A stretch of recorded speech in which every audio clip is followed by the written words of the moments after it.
Now, the easiest way to install Ansible on a Fedora-like system is to use the official yum package. So you have to just type sudo yum-y install Ansible. If you want to install Ansible on Debian or Ubuntu, you have to run the following command: sudo apt-get update, and after updating your repositories, you have to run sudo apt-get install -y Ansible. Once Ansible is installed, make sure it's working properly by entering Ansible --version, and you'll see the currently installed version. Now, before starting issuing the Ansible commands, we need to perform some more steps for our machines to be accessible with SSH and reachable by name.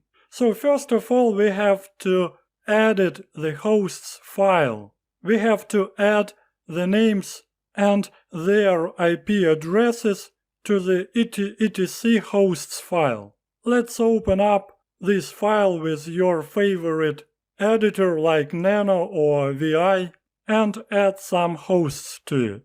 In my case, it's already populated, but you have to type the host's IP address and its name to this file.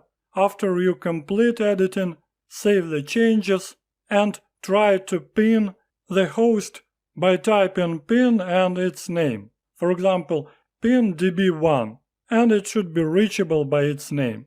The second step is to perform some manipulation with SSH keys, because Ansible uses SSH very intensively. First of all, we have to create this key on our master node with the following command: ssh-keygen.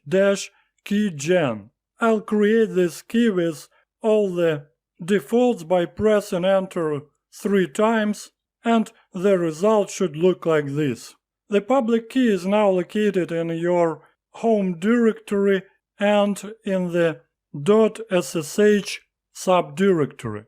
Let me list it with the ls command. I'll type ls:/.ssh and press tab to see all the files in this directory. And this is the key we need. It's called id_rsa.pub. It's a public key created under your specific user. This key is created under the user you are now logged in with.